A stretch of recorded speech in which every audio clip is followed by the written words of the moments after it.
Fala, fala galera, sejam muito bem-vindos a mais um episódio do nosso podcast Fala Jotinha. Episódio hoje que vocês já viram o impacto que ele tem. Nosso grande amigo e irmão, convidadíssimo, demorou um pouco a vir, tá? Isso já foi pauta de discussão nos bastidores, era para ter sido um dos primeiros, mas demorou a vir, tem a agenda um pouco apertada, mas é um grande amigo nosso. Flamenguista, e todo mundo sabe que meu coração é botafoguense, mas também é flamenguista, mas eu sou São Paulino. Então, Vini, é um prazer estar te recebendo aqui, seja muito bem-vindo, a gente está muito feliz, espero que você goste aqui do nosso ambiente, nosso laboratório de produção, né? Jotinha, dá as boas-vindas para o nosso irmão, amigo, camarada flamenguista Vini. Enorme prazer estar recebendo meu irmão, meu camarada, a gente já queria ter trago ele aqui em outros momentos, né? Mas eu acho que agora nada melhor depois do que o Flamengo tá levantando todas as taças possíveis aí no começo de temporada, né, de 2025, e a gente vai falar muito sobre Flamengo, sobre seleção brasileira, sobre campeonato brasileiro. Vamos fazer uma perspectiva aqui do que pode acontecer no campeonato, e a gente vai querer a sua opinião. A gente sabe que você não é clubista. Nem um pouco. E a gente vai querer saber a sua opinião. Mano, prazerzão aqui estar te recebendo. Valeu, se quiser falar aí alguma coisa. Pô, é uma honra poder estar aqui com vocês. Acho que demorou um pouquinho, né, para rolar esse encontro, mas acho que vai rolar na hora certa. Tenho certeza que a resenha vai ser muito boa. Vini, o negócio é o seguinte, cara. O seu nome é Vinícius Lewandowski? Como é que pronuncia teu nome, cara? Então, o jeito mais tranquilo de falar é Lesniski. Lesniski? É o quê? Alemão isso aí, polonês, cara? Polonês. Polonês? É. Tua família tem uma descendência polonesa? A minha avó, mãe da minha mãe, no caso, ela veio da Polônia. Na Segunda Guerra Mundial, né? Veio fugida da Polônia. Veio fugida de lá, né? Da guerra lá que estava acontecendo. Uhum. E aí fez vida aqui, conheceu meu avô aqui no Brasil, e aí estamos aí. Opa, cara, eu sempre fiquei com essa curiosidade, galera. O nome dele é difícil, de repente eu vou até pedir pro pessoal da produção botar aqui, pra vocês verem como é que é difícil, cara. E aí eu falo, cara, eu vou aproveitar essa oportunidade para poder tirar essa dúvida. Imagina quando tá começando a escrever, pra poder escrever. Né, lá no início, né? Cheio de consoante. Demora um pouquinho. Mas bacana. Para você que tá aí com a gente, não esquece de curtir, de compartilhar, de ajudar o canal, deixa o teu comentário, porque isso é importantíssimo pro nosso canal, galera. E faz a gente crescer e saber se a gente tá no caminho certo. Agora, Vini, dando segmento aqui, eu queria eu sempre faço essa pergunta, cara. É o seguinte, de onde veio essa escolha de ser Flamengo, de torcer pro Flamengo? Isso vem pai, mãe, família, foi ouvir o Romário, eu cheguei a pegar a época do Zico, foi meu avô. De onde veio essa escolha, essa vontade de torcer pro Flamengo, de ser flamenguista? Sem dúvida nenhuma do meu pai. Veio do pai? Meu pai era flamenguista fanático também. Talvez não tanto quanto eu, mas era flamenguista fanático. E assim, eu buscava fazer tudo, né, que ele gostava de fazer. E às vezes ele não podia ver o jogo, eu gostava de assistir o jogo para poder falar para ele como foi e tal, ligava para ele para falar do Flamengo. E aí foi surgindo esse amor, né? E aí tá até hoje, né? Bacana. E você, essa paixão do Flamengo já desde criança, nunca teve nenhuma chance de falar, eu dou uma piscada, uma flertada ali com o Vasco, Botafogo, Jotinha, botafoguenses, eu acho que eu vou virar Botafogo também, Botafogo campeão da Libertadores, campeão do Brasileiro, campeão de tudo aí, nunca teve esse flerte aí, sempre Flamengo, eu sou Flamengo pra caramba e não abro mão disso, não, isso? Sempre Flamengo pra caramba. Assim, eu costumo comentar que talvez se não existisse o Flamengo, eu seria tricolor, porque o meu avô, ele era tricolor. E, sim, eu vou assumir para vocês, eu tenho um carinho pelo Fluminense, mas graças a Deus existe o Flamengo, então, mas nunca nem cogitei a ideia de virar tricolor. Mas é um segundo time que, por exemplo, se não existisse o Flamengo, talvez eu seria, mas... Então Fluminense seria tricolor ou tricolor paulista? Qual seria tricolor? Fluminense. Tricolor carioca, né? Mas graças a Deus existe o Flamengo, então... Freguês sempre tem razão, né? Ganhar Fla-Flu é normal. E como é que tá pra você esse ano de 2025, cara? Flamengo campeão da Supercopa, o Flamengo campeão da Taça Guanabara, campeão carioca, uma certa já hegemonia, a gente vem falando bastante aqui no canal, né? E galera, para você que está assistindo, a gente hoje vai fazer também um especial falando sobre o começo do Brasileirão, né? Então a gente vai dar bastante ênfase a isso. E muito do que a gente fala aqui, Vini, é que o Flamengo ele tá fazendo uma puta de uma campanha, né? Ele tá com o Felipe Luiz, ele tá com um elenco muito forte. E aí até a galera deu uma criticada, deu uma provocada, falou assim, mas vocês só fica falando do Flamengo, não sei o quê. Mas a galera também é difícil, né? Porque ano passado também tava todo mundo reclamando que a gente tava falando muito do Botafogo, mas galera, tá na hype, né? Não tem como não falar do Flamengo, né? O Flamengo tá desempenhando um puta de um papel, tá com um time muito encaixado, tá jogando um bom jogo. Mas pra você, esse ano de 2025, você tá bastante confiante? Você imagina que o Flamengo ele vem sendo realmente um favorito? Não tanto, eu quero que você responda isso, não tanto como torcedor, né? Mas com uma análise técnica ali, uma análise geral pro ano de 2025 com relação ao Flamengo. Olha, eu arrisco dizer que eu nunca vi um Flamengo tão preparado, com um elenco tão qualificado, com uma estrutura tão boa para poder ganhar títulos como esse ano. Se vai ganhar, a gente não sabe, né? Porque futebol é bom por causa disso. Nem sempre o melhor ganha. Mas o Flamengo desse ano, para mim, o elenco é muito melhor que de 2019, que de 2022. Para mim, é o melhor elenco do Flamengo. Melhor que 2019? Melhor. O elenco, sim. Inclusive, a final contra o Liverpool, por exemplo, que foi empate, a gente teve chance de ganhar. Talvez se o Flamengo tivesse o elenco de hoje, as substituições que foram feitas, daria para brigar na prorrogação. Então, eu acho que 2019 faltou elenco, por exemplo, para talvez brigar pelo título. Apesar que 2019 foi incrível, né? Mas, assim, muita gente até esquece que 2022, por exemplo, foi a melhor campanha do Flamengo na história da Libertadores, melhor que 2019. Só que 2019 ficou marcado porque eram quase 4 décadas sem título, né? Mas eu acho o Flamengo de hoje, esse Flamengo do Felipe Luiz, o melhor elenco do Flamengo, acho que eu vi na minha vida. E com um treinador que dispensa comentários, né? O meu receio é só acontecer alguma zebra com a seleção aí e quererem chamar o Felipe Luiz e tal, mas acredito que isso não vai acontecer não, mas provavelmente acho que para uma próxima Copa ele pode sair do Flamengo. Eu acho que o Flamengo não segura o Felipe Luiz por 2 anos. Se ele não for chamado para a seleção brasileira, acredito que ele possa ir para algum time da Europa e tal, porque ele é muito diferenciado.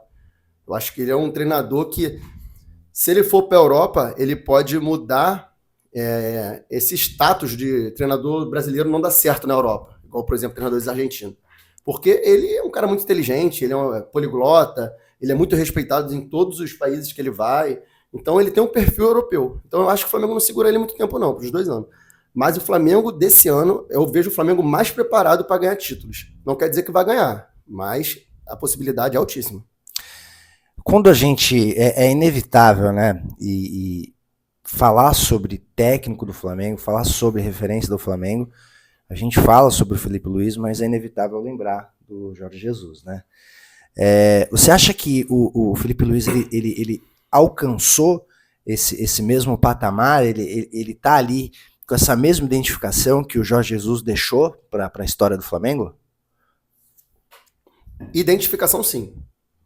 Mas alcançar, não alcançou e vai ser difícil dele alcançar. Mas eu acredito que vá e vai superar. Se ele tiver um período no Flamengo, eu acredito que ele pode até superar o Jorge Jesus e se tornar o maior técnico do Flamengo da história. Porque para mim o JJ é o maior técnico da história. Então o Felipe Luiz tem potencial para isso. Mas está distante ainda de superar o JJ na questão de títulos. Mas qualidade ele tem de sobra. Jotinha, para você agora, você acha que de onde veio essa ascensão do Felipe Luiz? Porque o Flamengo ele é uma máquina, né? Ele é aquela Ferrari que não é qualquer um que consegue dirigir, né? É difícil. Você pode ter o melhor elenco, você pode ter a melhor linguagem, você pode ser um bom professor, um bom técnico, um bom coach, um bom mentor, mas o Flamengo é difícil de dirigir. E a gente, desde que a gente começou a gravar, a gente falava muito, né, da sombra que o Jorge Jesus deixou para o Flamengo, que seria muito difícil, né? O Flamengo teve inúmeros outros técnicos muito polêmicos, o próprio Tite, Sampaoli, não encaixou. E o Flamengo, assim, diga-se de passagem, ganhando nos últimos, desde 2019, não ficou ali muito por baixo. Estava sempre disputando alguma coisa, sempre muito competitivo, né? E veio o Felipe Luiz, encaixou legal. O que você acha que vem, de onde vem essa ascensão do Felipe Luiz com o Flamengo nessa identificação? Cara, assim, a gente até falou em outras oportunidades aqui que o Felipe Luiz encontrou um cenário ideal para ele poder começar a sua carreira de treinador, né? Ele teve no Flamengo, quando ele se aposentou, ele logo ingressou ali no Flamengo Sub-20, fazendo um ótimo trabalho. E foi até campeão mundial, né? Começou no Sub-17, foi campeão do Sub-17, aí foi pro Sub-20. Campeão mundial, né? No Maracanã, né? Então, ele encontrou ali o cenário ideal. Pô, o cara tinha ali o resguardo da torcida, diretoria, jogadores. Ele poderia errar, o que é difícil no Flamengo, o técnico poder errar. Se ele errasse, a torcida iria aceitar. Sim, porque isso é importante. Eu acho que tudo isso vem da história dele como jogador, né? Ele participou de um time histórico do Flamengo e, além disso, quando ele ainda atuava, até mesmo pela seleção brasileira, muito se ouvia dizer que ele era um cara diferenciado, né? Vendo parte tática, tecnicamente também muito diferenciado. Eu até acredito que naquela Copa de 2018, né, onde o Tite saca o Felipe Luiz, que vinha muito bem, para poder colocar o Marcelo, que voltava de lesão. E o nosso gol da eliminação acaba acontecendo pelo setor, né, que o Felipe Luiz jogava. Então, ele sempre foi um cara, para mim, diferenciado, um cara muito técnico, um cara que viu o jogo de uma forma diferente, talvez até mesmo o auxiliar técnico dentro de campo, né? Então, eu acho que o caminho dele assim estava meio que escrito e ele está fazendo o que se esperava e até mais além, né? Você até falou aí que o medo é perder ele para a seleção e até foi motivo de debate nosso aqui no programa, né? Se ele poderia ser esse cara mesmo de seleção. Eu vejo que ele tem portas abertas para a Europa com o Atlético de Madrid, com o Chelsea, por onde ele passou muito bem. Então, eu acho também que não é a hora de pensar nisso, né? Eu acho que é a hora de... Né? Ele é um cara muito centrado e tal, talvez ele não vá sair para algo que não seja tão certo como está sendo esse caminho do Flamengo, né? Pular etapas, né? Ele é um cara que ele não gosta de pular etapas. Até quando ele foi convidado para ser treinador do Flamengo, ele pensou muito se era a hora realmente. Mas ele acabou abraçando a causa. Mas ele é um cara muito centrado. Mas tu não acha que a partir de agora vai se iniciar um período mais difícil? Eu acho que agora é a prova de fogo para ele, porque o Flamengo está em todas as competições possíveis, né? Vai jogar Libertadores, Brasileiro, Copa do Brasil, Super Mundial no meio do ano. Então, tu acha que se começar a houver algum tropeço, fala-se muito que o Flamengo em determinado momento vai ter que escolher uma competição para poder jogar. Eu acho que o Flamengo tem um excelente elenco, né? E uma das virtudes do Flamengo de 2025 são as trocas de peça e o time não perde o padrão de jogo, né? O time continua jogando muito bem. Com intensidade. O que você acha? Você acha que se o Flamengo começar a ter um tropeço, de repente fazer uma escolha ali acho que Copa do Brasil não, mas Libertadores, em virtude do brasileiro, tu acha que pode ter uma pressão da torcida? Então, sinceramente, a escolha desse ano vai ser o brasileiro. Se bobear até em relação a Libertadores e brasileiro, vai ser o brasileiro. Que isso, cara? Tu acha? Acho não, tenho certeza. Isso foi levantado ano passado, o Felipe Luiz falou. Eu quero ganhar um brasileiro pelo Flamengo. Esses anos todos, se vocês pararem para pensar, até 2019, quando o Flamengo ganhou o brasileiro nunca foi prioridade. Nunca foi. Quando ganhou também em 2020, se não me engano, não foi com o Rogério Ceni? Uhum. 2020, a gente ganhou, assim, ninguém queria ganhar aquele brasileiro. A gente ganhou até perdendo pro São Paulo, fora de casa, né? Então, assim, o brasileiro nunca foi prioridade pro Flamengo. Só que esse ano o Felipe Luiz já falou. Ele falou ano passado, falou, eu quero ganhar um brasileiro pelo Flamengo. E o Boto também falou, eu quero ganhar o brasileiro. O Flamengo vai entrar esse ano para ganhar o brasileiro de todas as formas. O brasileiro vai ser a prioridade do Flamengo. Então, até antecipando um pouco, eu acho o Flamengo o principal favorito do brasileiro. Uhum. O Flamengo não vai ganhar tudo. Não tem como o time ganhar tudo. Nem o time do JJ ganhou tudo, aquele time do Flamengo. Nem o Dorival 2000 ganhou tudo. Não tem como A ganhar última tríplice coroa do futebol brasileiro foi o Botafogo, né, em 2024. Né? Taça Rio, Copa Libertadores e Brasileirão, né? Então, eu tenho certeza que o Felipe Luiz tiver que priorizar alguma coisa, ele vai priorizar o brasileiro. E eu boto o Flamengo como principal favorito, por quê? Porque o Flamengo não tem elenco. Então, o brasileiro, um campeonato tão longo assim, você precisa ter elenco. Tem outros times excelentes, como o Botafogo, Palmeiras, Inter. Eu acho o Inter um time muito candidato a título também esse ano. Eu gosto muito do time do Inter. Mas o Flamengo é o principal favorito, até porque o Flamengo vai priorizar o brasileiro. Sim. Então, é isso. Eu acho que a ideia é essa. Você falou do Boto, né, que foi Cara, foi um achado. Eu, particularmente, vejo muito futebol, você sabe disso. Eu nunca tinha ouvido falar dele, pra ser sincero. Eu também não. E ele chegou no Flamengo e eu acho que faltava uma figura dessa no Flamengo, né? Um cara profissional, gestor de elenco. E por que eu tô falando isso, né? Que eu vi que os empresários do Arrascaeta, que vem sendo aí nos últimos anos a grande estrela do Flamengo, né? Um grande jogador, né? Não Está vem, em uma fase, não vem num inclusive, bom no momento, momento. né? Uma Eu acho que fase. até por causa da lesão dele, ele não Acho conseguiu que se também. recuperar bem da lesão. Inclusive, saiu sentindo no jogo do da Uruguai, seleção, né? ontem. Foi.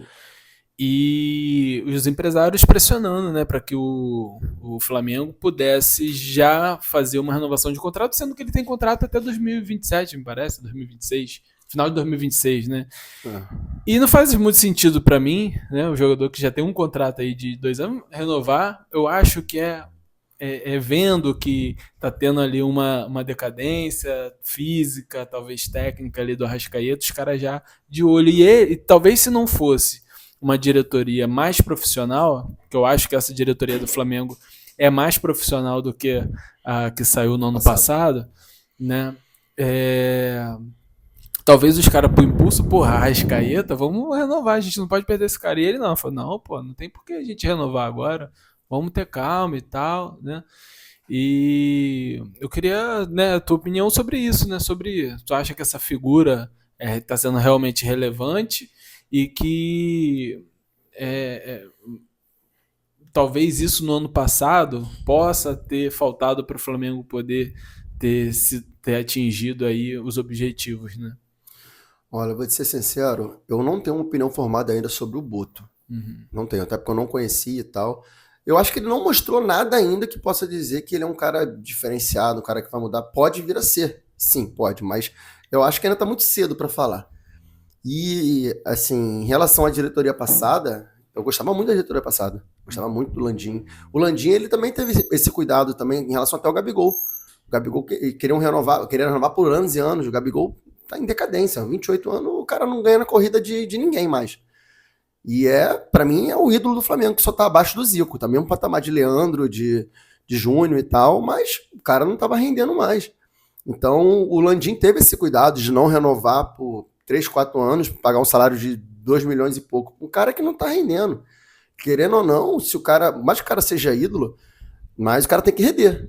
Tem que render. Então eles tiveram esse cuidado também em relação ao Gabigol. Não é só essa diretoria de agora. A anterior também fazia isso. E em relação ao Boto, eu não sei ainda se ele realmente é esse cara diferenciado. Ele tem um currículo muito bom, né? De scout, né? Dessas coisas, de buscar jogadores e tal. É boa. Mas, assim, eu perde no chão, sabe? Eu não procuro não me iludir. Não acho que ele é o salvador da pátria e tal. Ele tem que mostrar ainda. Muita coisa ainda para poder falar isso. Olha, gente, eu vou falar para vocês. Eu tenho TDAH, então as perguntas ficam vindo na minha cabeça. Conforme a gente vai falando, vem tanta pergunta na minha cabeça. Eu também tenho, eu tô pensando que os próximos convidados, eu vou trazer um papel, igual o Jotinha fez aqui, e vou começar a anotar, porque eu esqueço. Então vem várias coisas, e falar do Flamengo é bacana, eu gosto muito de falar do Flamengo, né, puxando sardinha, mas o Flamengo, para mim, ele tem uma identificação muito grande no Rio de Janeiro, né? Eu cheguei aqui no Rio, foi em 2009, onde o Adriano estava com Wagner Love, né, naquele ataque do amor, né? Era do amor. Pô, cara, foi muito bacana ver o Flamengo sendo campeão participando dessa emoção que é o Flamengo sendo campeão, né? Então eu tenho um carinho muito especial pelo Flamengo, né? Então vem essas perguntas, é bom de falar também sobre seleção brasileira, sobre tudo. Mas Um toque que você deu aí foi do Gabigol. O Gabigol acho que é aquela ex-namorada que a gente gostou muito e não quer mais falar, não vai falar nada. Mas é inevitável falar sobre o Gabigol, né? Eu sempre fui muito fã do Gabigol, acho que jogou muita bola no Flamengo. Jogou. Eu acompanhei a Libertadores e na época que o Flamengo foi campeão, então assim, ele teve um papel extremamente importante, né? E só que é um cara que polemizou muito, entrou em várias polêmicas, eu acredito que talvez desnecessárias, né? Mas hoje, já um Gabigol ex-namorada, né? Um Gabigol que não é mais Flamengo, acabou, fechou, não tem mais, né? Morreu. O que está acontecendo nele com o Cruzeiro? Você acha que ele tinha um certo brilho no Flamengo que dava uma ênfase maior para ele? Ou é uma má fase agora, ou é o Cruzeiro? Eu queria que você falasse um pouquinho do Gabigol agora. Por que não tá rendendo, ou se tá rendendo, a gente não tá vendo, ou se tá cedo demais? O que mudou de um Gabigol Flamengo para um Gabigol Cruzeiro? Assim, então, o Gabigol, ele nunca foi aquele craque, né, tecnicamente. Vamos ser sinceros. O Gabigol, quando eu falo que ele só tá abaixo do Zico no Flamengo, tá no mesmo patamar de Júnior, de Leandro, eu também boto a mesma prateleira também, Bruno Henrique e Arrascaeta. Mas já não é questão técnica, é questão de importância histórica pro Flamengo. Então o Gabigol nunca foi aquele craque. Nunca foi um atacante de pegar a bola e resolver. Ele dependia dos outros. Nunca foi, por exemplo, o Ronaldo Fenômeno pegava a bola, arrastava e fazia tudo sozinho. Então, o Gabigol, ele sempre foi jogador assim, do último toque, da finalização. Só que em 2019, quando ele estava assim, no auge dele, a questão física principalmente, o Gabigol ele fazia um facão. Cara, eu acho que um dos melhores facões que eu já vi alguém fazer. Ele fazia um facão melhor. Sempre achavam o Gabigol, então ele sempre estava na hora certa, no local certo. Eu sempre achei que ele perdia muito gol. Só que ele criava muita oportunidade. Muita oportunidade. E só que o Gabigol, o que desandou para mim, principalmente em relação a ele, foi essa questão física. O Gabigol, ele gosta muito de sacanagem, né? Gosta muito da noitada, de mulher. André Balada, né? E eu tava até conversando isso com o Jotinho, quando a gente tava vindo para cá. Hoje, o futebol, a física supera a técnica. Então, muitas das vezes, um jogador que está muito mais preparado fisicamente, ele vai superar um que é melhor tecnicamente. Então, o físico é totalmente diferencial. E aí o Gabigol, ele foi num declínio em relação a isso. E aí chegou um cara que, para mim, o Pedro, ele tá entre os 3 principais 9 que o Flamengo já teve. Cara, da história? Da história. Que isso, cara. Da história. Tecnicamente, sim. Sim. O Pedro talvez só perca pro Romário e pro Adriano Imperador. O Pedro, tecnicamente, é melhor que o Nunes, é melhor que o Gaúcho. Para pra pensar isso. Eu tava comentando isso ontem. O Pedro, ele é sensacional.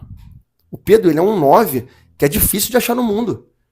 Se vocês falarem 10 9s igual o Pedro, com a mesma técnica, com a mesma qualidade, com a mesma característica, assim, muito bons, é difícil falar 10. Então, aí chegou um cara que era totalmente diferenciado. O Gabigol em declínio, só querendo sacanagem. Aí ele caiu. Então, eu acho que a questão não é o Cruzeiro, a questão é ele. A questão é ele. Ele perdeu um pouco o rumo da carreira dele. E eu sou fãzaço do Gabigol.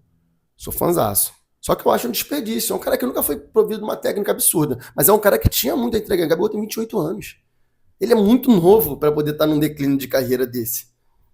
Então, eu falo isso até com lamento, porque eu torço por ele. Eu torço pelo Gabigol. Eu tenho um carinho enorme pelo Gabigol. O Gabigol me proporcionou um dos dias mais felizes da minha vida, que foi aquele 2019. Foi a maior virada da história do futebol para mim. Então, assim, eu lamento muito o Gabigol, mas eu acho que a questão principal é ele. Cara, assim, é inevitável quando você fala sobre o Gabigol, quando você fala da ascensão do Pedro, e o Jotinha falou isso num dos últimos episódios que nós fizemos, que o Pedro era um cara difícil realmente achar no mercado mundial, né? Então, casa e vai de encontro até com que todos, eu acho que talvez observem, né? Mas, assim, eu vou pular um galho mais à frente, mas é o seguinte, você, pela opinião que você falou do Gabigol, né? Que é muito parecido com a minha, mas me veio um nome na cabeça que eu queria que você me dissesse um pouco sobre se tem uma correlação também, né? Neymar, você acha que o Neymar ele tem uma certa correlação? Não estou falando de habilidade, tá? São habilidades distintas, posições distintas, Mas você acha que o Neymar, ele sofre também desse mesmo problema? Não de entrar numa polêmica como o Gabigol entrou, porque o Gabigol falava muito, né? Parece que o Neymar faz um pouco mais de coisa, mas o Gabigol fala mais, né? Mas você acha que na questão do preparo físico, na questão de se empenhar para o futebol, há uma similaridade entre o Gabigol e o Neymar?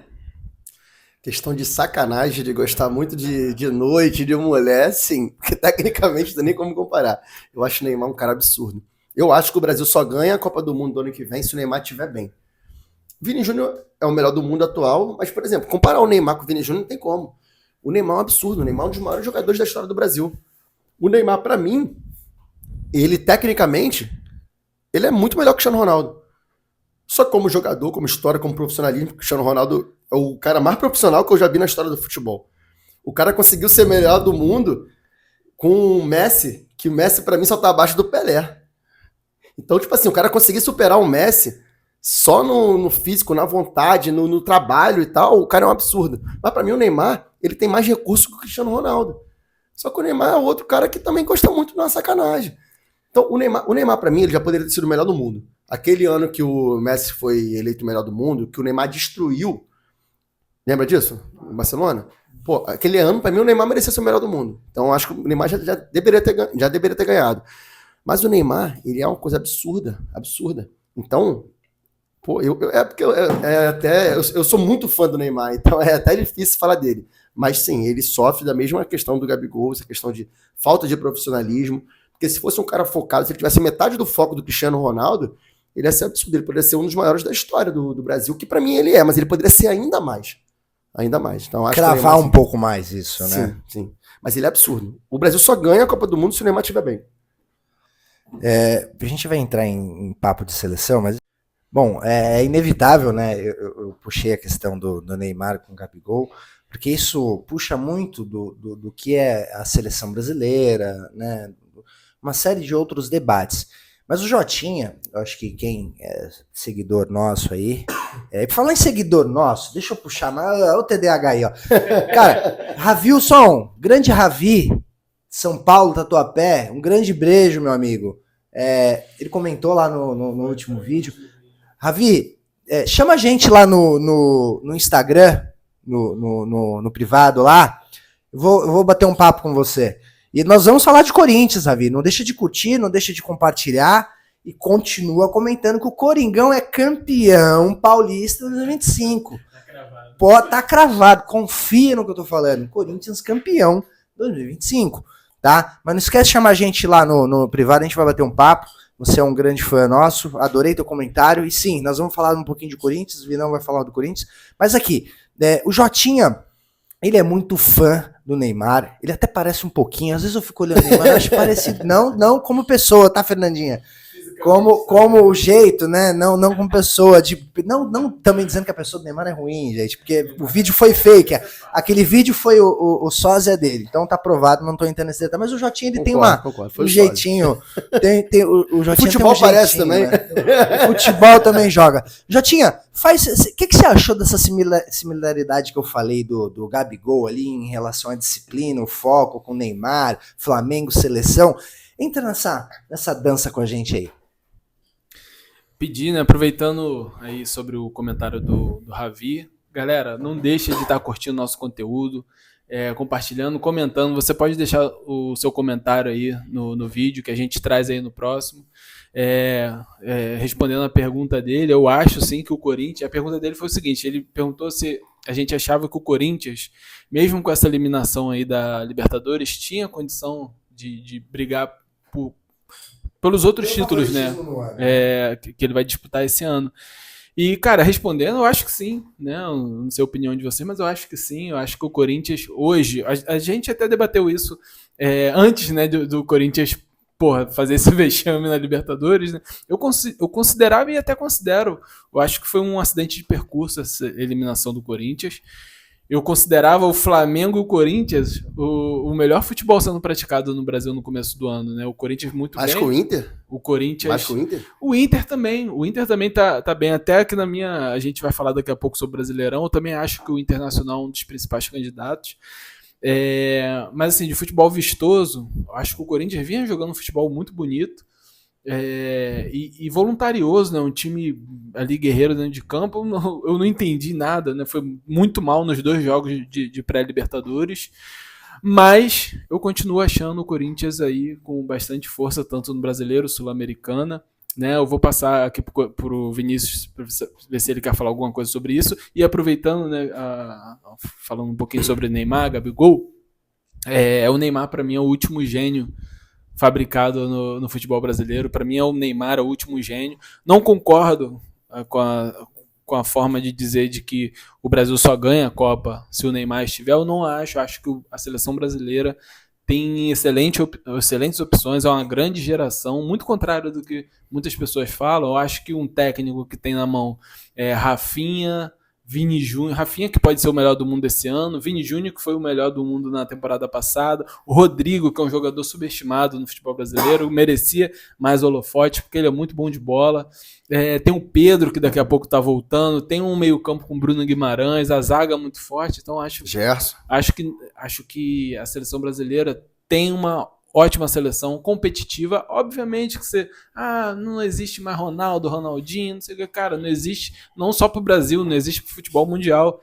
O Vinícius falou muito bem aqui, né, agora há pouco, sobre a relação entre técnica e física. Então, muitas das vezes, a parte física acaba se sobrepondo à técnica, né? Então, eu acho, sim, que a seleção brasileira tem condições de ganhar, mesmo sem o Neymar, tá? E anota aí, você que tem TDAH para você falar. Eu queria, cara, aproveitando para falar, né? O Gabigol saiu, o Bruno Henrique continua no Flamengo, continua fazendo a diferença para o Flamengo. Eu queria saber a sua opinião, se hoje o Bruno Henrique está acima do Gabigol no quesito história. Então, falando questão do Corinthians, eu não vejo o Corinthians brigando por título de brasileiro.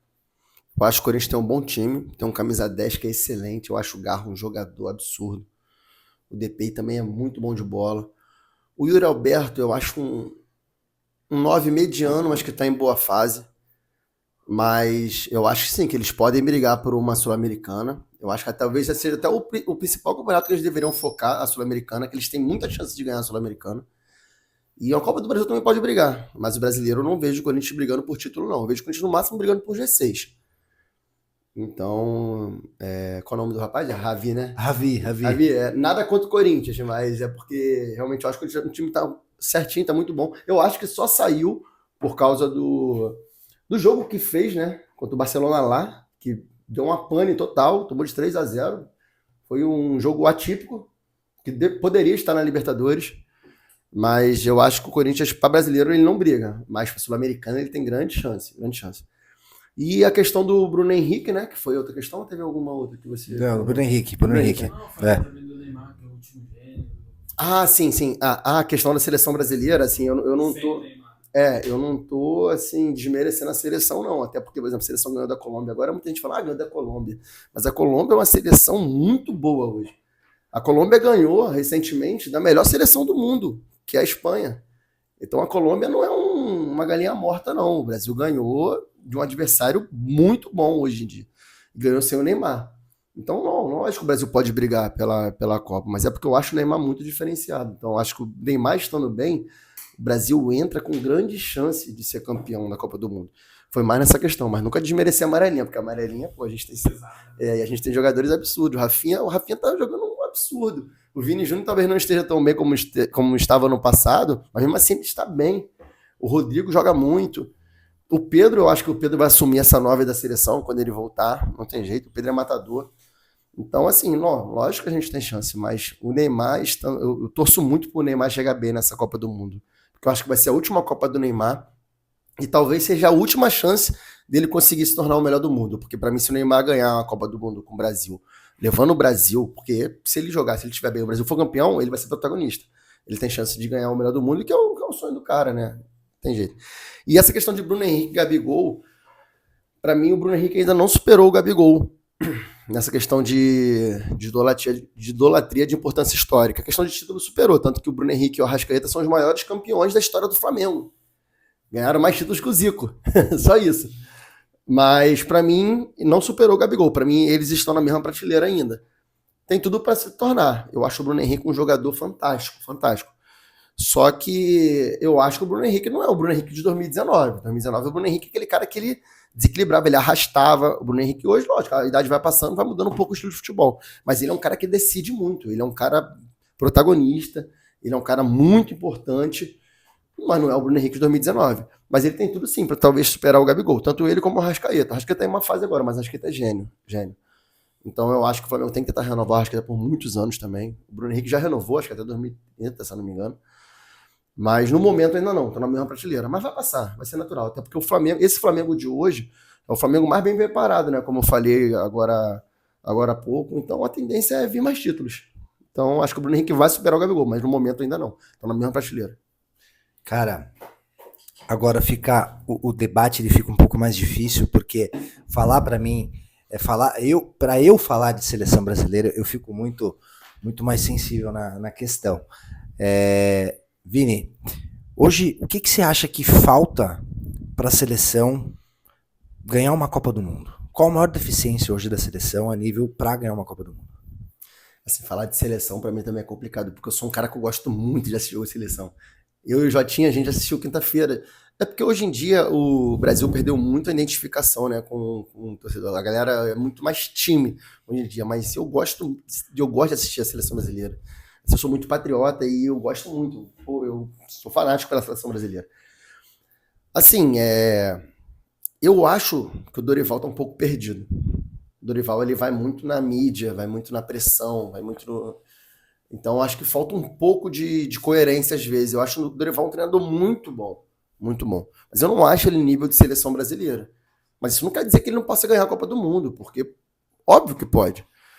Então eu acho que falta uma organização, uma coerência, talvez um grupo formado. Eu acho que tem que ter um equilíbrio. A gente estava conversando aí, Jotinha, quinta-feira, que, por exemplo, o Dunga, que foi um treinador execrado, mas o Brasil, ele chegava na Copa brigando, o Brasil fazia boas campanhas e tal, só que ele era muito mente fechada. Aquele grupo que estava com ele ali, o cara poderia estar mal, mas ele ia levar aquele cara. Tivesse alguém pedindo passagem, ele não convocava. Eu achava isso errado. Só que eu também não acho que não pode ser igual o Dorival, tipo assim, sair chamando, cada convocação chamar pessoas diferentes e tal. Eu acho que tem que ter o equilíbrio. Você tem que entender o mau momento no jogador e convocar, mas você também não pode engessar a seleção. Então eu acho que está faltando um equilíbrio ali na questão da seleção brasileira, uma organização melhor. Porque talento a gente tem de sobra. De sobra. Então eu acho que ele conseguindo chegar nesse equilíbrio até a Copa do Mundo, que eu acho que pode chegar. Acho que a gente pode sonhar com esse Hexa. Agora, Vini, eu fico preocupado porque a gente fala meio que do cérebro do negócio, né? Se a gente não tem uma certa confiança no Dorival, e eu não falo isso como uma opinião pessoal, né? Não é nada com o Dorival. O Dorival conseguiu ser campeão no São Paulo, o Dorival conseguiu ser campeão, quase campeão no Flamengo. Não, ele foi campeão. Foi campeão, né? Ganhou Libertadores, Copa do Brasil. Teve uma saída, foi mandado embora. Teve uma saída conturbada, né? Ninguém entendeu nada do que aconteceu. Foi um dos principais modos do Landim, inclusive, que eu gosto do Landim. Mas o que eles fizeram com o Dorival foi sacanagem, foi covardia. Exato, é isso que eu quis dizer. Teve uma certa polêmica, né, com o Dorival. Então não é uma questão pessoal, né? Mas quando a gente fala de um comando técnico, a gente vê a diferença que isso faz, né? E o Flamengo também volta a ser uma referência disso, que com crises de gestão técnica, embola, não vai. Isso me preocupa muito porque eu sou muito fã de seleção brasileira, galera. Assim, eu sou apaixonado pela seleção brasileira. É inevitável que você seja um crítico, você queira encher o saco, e me preocupa muito. Não na visão pessoal do Dorival, mas na liberdade e na imposição que ele tem. E justamente sobre isso, Vini, você acha que o problema hoje da seleção, então, maior, baseado no que você falou, ele é mais CBF do que diretamente ali? Porque você pode botar um outro técnico que talvez ele não vai ter liberdade de fazer. Ele não vai poder fazer. Aí você pega um cara que é um cara mais cri-cri, um cara que fala mais, que talvez nem chegue a ser técnico da seleção brasileira, porque os caras não vão querer um cara que fique polemizando, né? E talvez ele não consiga fazer. Você acha que talvez, então, o problema seja numa instância superior? Assim, essa questão de CBF é complicado. Eu lembro do Muricy.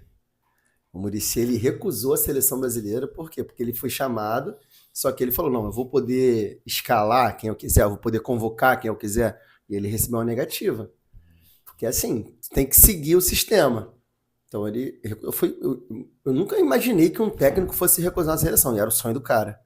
Então eu acho que tem muitas coisas nos bastidores, sim. Eu acho que não é só culpa do Dorival. Eu acho que tem muitas coisas que não é bom falar, acusar, porque pode rolar um processo, alguma coisa assim, mas assim, eu acho que tem muitas coisas que a gente nem imagina que influencia, assim. Infelizmente a CBF não é das instituições mais confiáveis, né? A gente tem que convir que não é. Então eu acho que sim, muita coisa acima, além do Dorival. Mas como eu não tenho medo de processo, eu acho que é uma putaria absurda, tá? Eu acho que hoje os caras, eles fazem uma política da zorra, tá?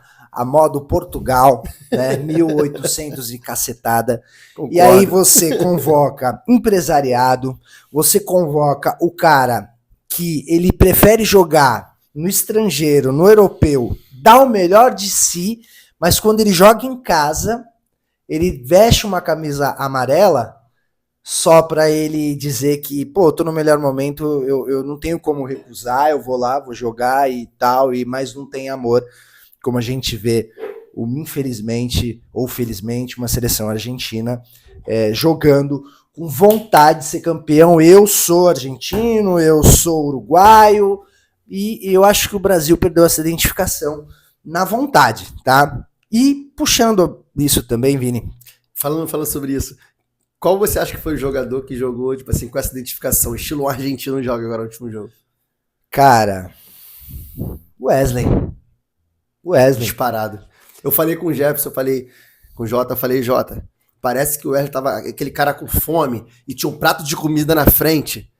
O cara tava comendo grama. A primeira jogada dele, ele levou bandeirinha, levou bola, levou tudo. Mas, Vini, isso foi pauta de uma polêmica aqui. Foi uma diferença absurda. A gente conversou no último episódio. A gente falou, né, num dos episódios sobre seleção brasileira, que o Luiz Henrique também fez um grande jogo. Pô, o Luiz Henrique era muito bom. Sabe? Então, assim, tem uma galera que às vezes o cara joga bem no Barcelona, o cara joga bem no Real Madrid, o cara joga bem no Fenerbahçe, mas o cara não joga bem na seleção. Então por que eu vou chamar o cara? Eu não sei se eu tô errado. Se você estiver errado, comenta aí você e fala assim, Guilherme, você tá errado. Mas pra que eu vou chamar um cara que joga bem pra caramba no Barcelona, que joga bem, mas ele não joga bem na seleção? Aí eu tenho um cara que joga bem no Flamengo e joga bem na seleção. Ele tem que estar na seleção, caramba. Ele tem que estar, mesmo que o Joãozinho esteja jogando um puta de um futebol no PSG. Mas o cara tem uma identificação na seleção brasileira que é única, é ímpar. A seleção brasileira, ela é ímpar. Não tem como. E se o cara ele não tem um bom futebol dentro da seleção e tem outro, ele não tem que ser chamado. Essa é a minha visão. Entendeu? Então, assim, e nós temos esses nomes.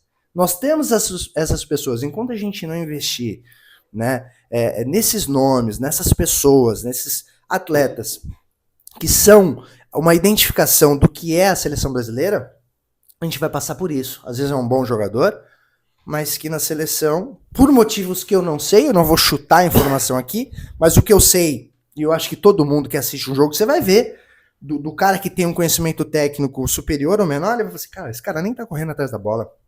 Puta, a bola passou na frente, ele se jogou, ele... Então é por aí. E aí eu entro numa outra pauta, que é um fantasma que vem à minha mente. Por volta de minha formação, foi, eu acho que em 2013, né? Eu assisti um vídeo, o nome era um empresário técnico de administração, um cara muito foda, Valdez Ludwig. Esse vídeo era muito antigo, deve ter, desde 2013, né? Quantos anos tem? Mais de 10 anos, né? E ele falou assim, ó, a seleção brasileira nunca mais vai ser campeã. Sabe por quê? Porque o Brasil, ele tem uma identificação individual, que sempre foi o diferencial, de jogadas individuais. E ele não tem um caráter de elenco, né? De técnica de elenco, de todos estarem jogando um futebol envolvido. Enquanto as outras seleções estão jogando esse futebol. E a Espanha, muito próximo dessa época, estava jogando aquele futebolzinho tocando bola, meio chatinho, mas né? Uhum. Até com um pouco do perfil do Guardiola, sendo campeão da porra toda pelo Barcelona, Espanha e tudo mais, né? E ele falou isso e não é que é verdade. Nunca mais ganhamos nada. E tem essas questões táticas, estratégicas, além da vontade. Você acha que hoje a seleção ela precisa mudar também um pouco do seu estilo de futebol ou não? Mudar o estilo de futebol, não. Eu já vi muita gente falando que o Brasil tem que passar a jogar um jogo reativo, mas não é o nosso DNA. É igual falar que o Flamengo tem que jogar um jogo reativo, por exemplo. O Tite, eu acho que o Tite é um treinador sensacional. Quando ele estava no Flamengo, não era o DNA do Flamengo. Então acho que a seleção não tem que mudar o estilo dela. A seleção tem muitos talentos. Então, eu não acredito nisso. Não acredito nessa questão, não. Então você acha que a seleção hoje ela tem a sua identificação própria, né? E vem. Agora, se você pudesse escolher, tá? Você falando como um verdadeiro brasileiro, né?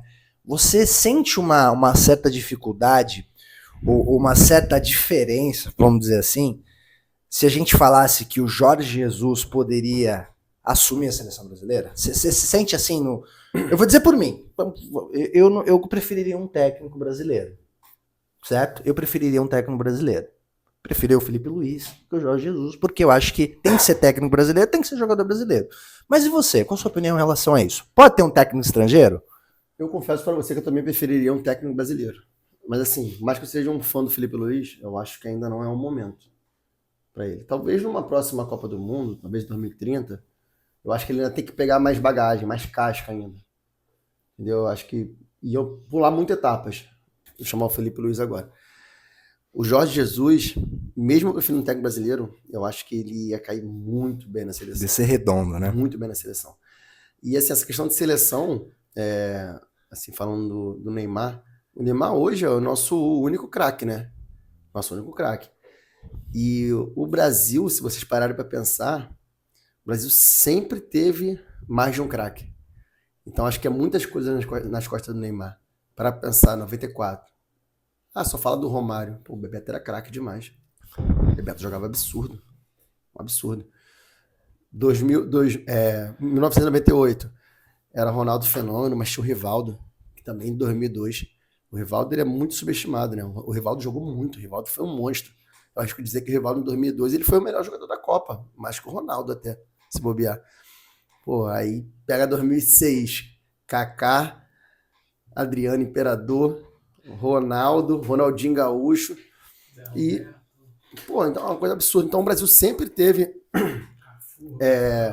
craques para poder dividir a responsabilidade. Hoje tinha uns 3 times ali, fácil. Hoje em dia é tudo nas costas do Neymar. Repito, apesar do Vini Júnior ser o melhor do mundo, mas craque é só o Neymar. Então, nessa questão, eu acho que o JJ na seleção cairia muito bem, muito bem. Mas eu não acredito não, acho que o Dorival vai com essa seleção para a Copa, acho que a gente vai com o Dorival. Eu acho que dá para sonhar. Se o Neymar estiver bem, acho que dá para sonhar. Jotinha, faz aquele comentário firme e forte, porque falou de seleção brasileira, galera, aí vocês mexeram com o cara que é seleção. Jotinha, faz aquela chamada sobre seleção brasileira. Assim, cara, eu vim de uma geração de seleção brasileira onde a gente era completamente soberano, tanto na América do Sul quanto mundialmente, né? Eu vi meus primeiros passos como torcedor em 94. Eu lembro da final, eu lembro de tudo que girava ali em torno da seleção. Ainda era um bebê praticamente, mas, porra, eu venho de uma família onde se respira futebol desde cedo, né? E em 98 a gente chega com o Ronaldo sendo uma grande estrela, né? A gente tem um Bebeto já mais veterano, mas, porra, um cracaço, Rivaldo, craque do Barcelona, né? Uma seleção um pouco mais midiática do que a de 94. Cafu, Roberto Carlos, né? 2002, como você falou, porra, a seleção do Penta, Tinha 3 gênios ali na frente, né? Ronaldo, Rivaldo, Ronaldinho, 2 gênios nas laterais, Cafu, Roberto Carlos. Então, eu acho que a nossa geração, né, a gente carece um pouco de estrelas, de personalidades como essas, né? Então, a gente vive um outro momento no futebol mundial. Não é só a seleção brasileira, são todas as seleções. Só que, como o Guilherme puxou aqui, você também falou muito bem, em relação a técnico de seleção, a gente carece, né? O Brasil, ele sempre foi vitorioso, mas por trabalhos que encaixaram, né? Se você for pegar ali na seleção de 2022, o Filipão era bastante questionado. E ele consegue encontrar a seleção durante a Copa do Mundo. Tem uma estatística... Não levou o Romário, né? Pô, ele foi ali... Não, isso fez parte da conquista, sabe? Você conquistar o grupo, isso fez parte da conquista dele do grupo. Ó, confio em vocês. E levou o Ronaldo vindo de lesão, porra, né? O cara teve peito pra poder levar, né? Então, mas foi um trabalho que encaixou. Se você pegar a seleção que é considerada como a seleção do Penta, a seleção vitoriosa, a escalação principal, ela só jogou 2 vezes naquela Copa do Mundo, que foi a final e as quartas de final. Aquela escalação que é considerada a escalação do Penta só jogou 2 jogos. Ou seja, o Filipão foi encontrando ali, teve sabedoria, teve gestão de grupo e ele conseguiu encontrar. Só que o Brasil, mesmo tendo aquela seleção do Tri, que é a referência mundial de futebol bonito, né, citado pelo Pep Guardiola como inspiração, pelo Johan Cruyff como inspiração, o Brasil nunca teve um trabalho de base, sabe? Uma literatura. O que o Brasil, o que a gente está fazendo para ser campeão? Nunca teve isso. Como a gente vê hoje na Espanha. A Espanha segue um modelo de trabalho que foi com Vicente Del Bosque, foi com Guardiola, foi com Luiz Henrique. Né? Então, a seleção mantém um padrão de jogo, toque de bola, toque rápido, muito inspirado no que foi a seleção brasileira dos anos 70. Sim. Seleção de 82, seleção de 86. Então, eu acho que falta isso pro Brasil. O Brasil, ele vai muito na moda, né? Para não falar o palavrão aqui, né? Mas ele vai muito assim. Concordo. É o trabalho que encaixa, né? Como você falou, o Brasil pode ser campeão com o Dorival, o Guilherme falou isso também no último episódio, pode ser campeão, mas não vai ser. Vai ser se o trabalho encaixar. Não vai ser porque o trabalho vem sendo aquele trabalho bem feito. Quase aconteceu, talvez, com o Dunga. O Dunga teve uma sequência muito boa na seleção e o Brasil voltou a ser soberano na América do Sul, mas não conseguiu levar na Copa do Mundo, né? Talvez por isso que você falou. Eu achei que o Tite também teve um trabalho bom na seleção. O Tite também teve um trabalho bom. O Tite também foi soberano a gente ganhava da Perdeu Argentina, por detalhe. Ganhava do Uruguai com facilidade. Hoje a gente não tem mais essa facilidade, né? As pessoas criticam tanto o Tite, mas o Tite foi um bom treinador na seleção. A seleção brasileira chegou na última Copa sendo considerada uma das favoritas, né? Mas o detalhe ali de talvez falta de experiência e tal, os caras deram mole no final, mas o Brasil tinha chance de ser campeão naquela Copa do Mundo, né? E o trabalho do Tite foi bom na seleção. Foi. Né? Apesar de que... Se o cara tem 4 derrotas na seleção, acho que é muito. Nos 2 jogos que a gente precisava ganhar, ele perdeu, né? Então, contra a Croácia foi empate, né? Perdeu nos pênaltis. Exatamente. Então, é isso aí, cara. É isso aí que eu vejo. Eu acho que... principalmente essa escolha do Dorival Júnior, ele não tem culpa, porra. Se eu recebesse a chance de ser treinador da seleção, eu ia querer, né? Profissionalmente, porra. Lógico. Claro que eu ia querer. Mas foi uma escolha pra mim muito errada, assim, ele não estava preparado para aquilo. Eu acho que o grande... Já erraram com o Diniz, né? Com o Diniz, ele foi um tapa-buraco pra possível chegada do Ancelotti. Uma merda que fizeram com o Diniz. Né? Foi um baita de um papelão pra gente. Nossa, muito feio. A gente ficar esperando o Ancelotti 1 ano. Aí no final o cara não vir. Então, pra mim a questão do Dorival aí foi bastante foi um retrocesso, na verdade, para mim, trazer um técnico que não estava preparado. Eu acho que o Marco... Quem você chamaria, Jotinha? O Marco, vou chegar lá. O Marco, para mim, que ele não tinha condições de estar no comando da seleção, é aquele momento na Copa América onde ele pede a palavra para os jogadores. Porra, aquilo dali foi ridículo. Pra mim foi ridículo, cara. Ridículo. Pra mim foi ridículo o cara fazer aquilo, né? O cara ele é o treinador, ele que Ele manda. é o comandante, Ele assim, em volta da rodinha dos jogadores, tentando procurar um espaço. Pô, posso falar? Pô, que isso, cara? Que postura é essa de treinador? Não existe. Não pode. Eu acho que pra mim ali era o ponto final. Pra mim era, ó, não dá, beleza. Foi. Jotinha, muito perdão a isso. Mas sabe o que eu teria feito ali? Ali, eu teria pego na gola do maior empresariado ali, ó. De qualquer mãozinha, dedinho pro alto, nada. Eu pegava na gola dos dois, assim, ó. Sai aqui, ó. Pra fazer. Mano, se é pra passar vergonha, então pelo menos se impondo, porra. Você é o técnico da seleção brasileira. Aí você Concordo. vai. Que isso? Não. Puxa aqui, ó. Galera, vem cá. Polemizou. Mas vocês vão me ouvir? Mas levantar dedo pro alto ali é puxar pela gola. É pra fazer papelão, pra fazer ridículo, barraco. ridículo. Desculpa. É exatamente isso. É o papelão. Esse foi o papelão internacional que o Brasil passou, né? Agora falando sobre técnico que poderia talvez assumir a seleção, é o que a gente falou aqui nos últimos episódios. Eu acho que era um caminho pro. Logicamente, se fosse poder escolher um que aceitar, e se ele aceitar, seria o Guardiola. Para mim era o cara que encaixaria completamente com as peças que a gente tem hoje, né, com o estilo de futebol que o brasileiro gosta. O Ancelotti, que se notabilizou na sua carreira por trabalhar muito bem com brasileiros, né, com Kaká, Serginho, Cafu no Milan, né? Ele gosta muito de trabalhar com ele foi importante no desenvolvimento do Richarlison. Quando o Richarlison estava no Everton. Do Vini Júnior. Do Vini Júnior também. O Vini Júnior cresceu muito com ele. A escolha pelo Ancelotti era excelente. Só que precisava combinar com o cara, né? Inclusive, eu acho que se o Ancelotti, por exemplo, treinador da seleção brasileira, o Vini Júnior ele joga bem na seleção, mas nem se compara com o Real Madrid. Eu acho que ele ia explorar mais do Vini Júnior do que ele é no Real Madrid. Sim, sim. Mas é uma coisa que não tá na nossa mão, não vai acontecer. Então a gente não tem que ficar sonhando com algo que não vai acontecer. Eu tava falando com o Jotinha essa semana. Por exemplo, um treinador que seria algo possível, eu gostaria muito de JJ na seleção, mas eu não sei se ele iria. Mas se fosse nível Brasil, não que ele seja brasileiro, porque ele não é. Mas eu pegaria o Abel, por exemplo, do Palmeiras. Eu acho o Abel um treinador fantástico. Fantástico. Então eu acho que é algo que, por exemplo, eu acho o Abel melhor que o Dorival. Eu acho. E seria algo mais palpável. Mas te interrompi, irmão, desculpa.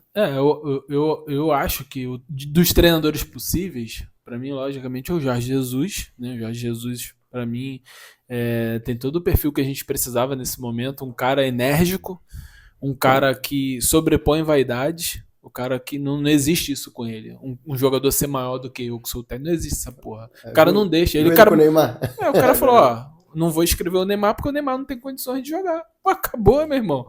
Ele escolheu ser competitivo, mas não é. Cara, mas se ele tá certo ou não, é outra coisa. Mas o cara tem o seu ímpeto ali, o cara tem a sua convicção. Então, porra, pra mim isso é uma amostra do caralho, que ele é um chefe. Ele é um cara que bota moral. Então, eu tiro o chapéu pra ele, cara. Eu acho ele um cara foda. Eu acho que ele fez isso, participou muito bem do desenvolvimento de jogadores do Flamengo, como o Vinícius Júnior, o Paquetá, o Reinier. O Willian Arão jogou muito com ele. O Arão. Porra. Tá mal, Arão. Tá mal, Arão. E, cara, na seleção brasileira, o que mais tem é vaidade. Vaidade de ego. Jogador que quer... Porra, tem um vídeo aí que viralizou na última data FIFA. O Gerson, cara, dando a bola no cara e passando, entrando na área. Aí o Vinícius Júnior vira e dá um peteleco pra fora. O Gerson, caralho, tô sozinho. Por quê? O cara sente a pressão também de ter que decidir, e o cara quer aparecer, né? Não tá jogando, como o Guilherme falou, não tá jogando um futebol coletivo, não tá apresentando um futebol coletivo, né? Então, a gente tá atrás hoje de Espanha, não sei se quero a sua opinião também. Para mim, a gente está atrás da Espanha, está atrás da Argentina, está atrás da França, porque eles têm um time mais preparado para chegar numa Copa do Mundo e vencer. Não, isso sem dúvida. Para mim, a principal seleção hoje é a Espanha, disparado. E a Argentina e França. A gente está bem abaixo. Bem abaixo, não tem como comparar. Só que aquilo, né, Copa do Mundo, para pensar, é momento. Você pode ter um ciclo de 4 anos absurdo, a tua seleção jogando muito e tal, mas se tu não tiver num momento bom na Copa do Mundo, que é um campeonato, um torneio curto, você vai perder. Então nem sempre a melhor seleção leva. Por exemplo, Sim, 2006. A melhor seleção de 2006 era Brasil e França. Chegou na final, quem? A Brasil perdeu para a França, que poderia acontecer, França e Itália. Aí o Zidane deu uma cabeçada no Materazzi, que o Materazzi falou da irmã do Zidane lá, decidiu tudo e tal, perderam. E não era a melhor seleção. Então, assim, realmente, se for por mérito, meritocracia, a Espanha, eu coloco nesse pódio. Espanha, Argentina e França. Talvez a França junto com a Argentina, mas a Espanha é disparada. E o Brasil está bem abaixo. Mas isso não quer dizer nada, né? Porque, assim, matéria-prima a gente tem. Vamos ver. Eu até dei uma risadinha aqui, porque quando você... A gente é muito fã, quem tá assistindo vê aqui, Play 2, Play 4. Para quem pegou, quem joga futebol, né, no videogame e com a seleção 2006, cara, não Que dá, seleção. cara. Tinha Meu aqueles Deus do gráficos, né, cara? Não Tipo, podia escolher a era... seleção brasileira. Não podia escolher, Era muito escolher a seleção covardia brasileira, aquela porque era... Tinha que escolher aquela seleção. Era muito forte, cara. Era bizarro. E você podia jogar com os reservas, que você tinha uns 4 times ali. Era difícil até de abrir o time principal na reserva, né? Porque você ficar com os outros ali fora. É engraçado. Gui, você já reparou que quando a gente ganhou as Copas do Mundo, as últimas Copas, o Brasil sempre entrou como azarão? Quando o Brasil tava muito cotado, tava ruim, igual o 2006. Porque em 94 a gente trocou como azarão. Em 2002 também, a gente trocou como azarão também. Então, assim, talvez seja um bom sinal, né, para 2026. Vamos torcer, né? Não, eu tô torcendo muito. Inclusive, a gente tava batendo um papo nos bastidores. A gente sonhou bastante, né? Eu e o Jotinha, a gente conversou sobre um possível acompanhamento do canal Fala Jotinha na Copa do Mundo, no ao vivo da Copa do Mundo do ano que vem. Top, hein? Né? A gente tá ali presenciando no ao vivo, né? Sonhar não é proibido, né, Jotinha? Mas é um plano que a gente tem. Pô, top. Seria para mim um prazer narrar, né, virtualmente ali, dando nossos comentários, presenciando ali, estando lá, assistindo um jogo e tal. Ia ser uma realização acho que mais que um sonho, não tem a palavra aqui ainda de realização. Se precisar de um comentarista para ajudar vocês, eu top, hein? Mas a gente sonhou com isso, cara. A gente tava conversando, né, sobre a projeção do canal, o crescimento, as ações, né, em relação a tudo. Já pensou se a gente conseguir? Então é isso, galera. Se vocês ajudarem a gente, talvez a gente chegue lá, né? Passando para outro tema, que seria Mas é muito bom falar de seleção, né? Pô, seleção a é gente difícil, poderia ficar cara. falando aqui o dia todo. Cara. Muito bom, muito bom. É praticamente necessário você fazer mais de um episódio, né, cara? Você falar de seleção, você falar do Flamengo, você falar de futebol, ele expande, né? Vamos ao fim. Eu queria agradecer a presença do nosso grande amigo e irmão Vinícius, famoso Vini. Cara, obrigado por ter vindo. Já era para ter vindo há muito mais tempo. E as portas ficam aqui abertas para que você venha mais vezes. A vibe foi sensacional, galera. Que vibe legal nesse episódio que a gente gravou. Foi sensacional, foi muito bom. Se deixar aqui, a gente vai até o final da noite. E a gente vai apanhar em casa, né? Mas foi muito bom gravar, tá? Um beijo no coração de vocês e a gente se vê. Galera, agradecer aí mais uma vez aí a audiência de vocês, está sendo muito legal aqui, tá trazendo esse nosso trabalho. Não deixe de estar curtindo, tá comentando, isso ajuda a estar levando nosso conteúdo mais adiante, tá? Estamos no TikTok, no Instagram, @FalaJotinha. Já me esquecendo aqui, deixar um grande abraço lá pro grupo também, Senhor Coervo, que sempre me cobra aqui, tá mandando um abraço lá pro Thiago, Felipe, Daniel, Rafinha, Leonardo, galera, muita gente boa. Valeu, obrigado aí. Vinícius, porra, brigadíssimo, cara, por estar aqui com a gente hoje. Foi um papo extraordinário, entregou mais ainda do que a gente esperava. Eu sabia que ia ser um papo foda e foi. E desde já, você já está convidado aqui para voltar outras vezes e falar aí o que você achou de estar aqui com a gente. Olha, confesso que eu estava ansioso para vir. Eu falava com o Jefferson e tal, estava ansioso. Foi muito bom, foi muito melhor do que eu esperava. O papo fluiu realmente muito tempo, inclusive, mas resenha boa, resenha saudável. Foi muito bom. Deixar a gente continuava até final da tarde, até a noite. E com certeza, quando você me convidar, eu venho. Gostei muito, a resenha foi muito boa. Valeu. Mano, tamo junto. Obrigado, galera. Até o próximo episódio. Tamo junto. Abraço. Tchau.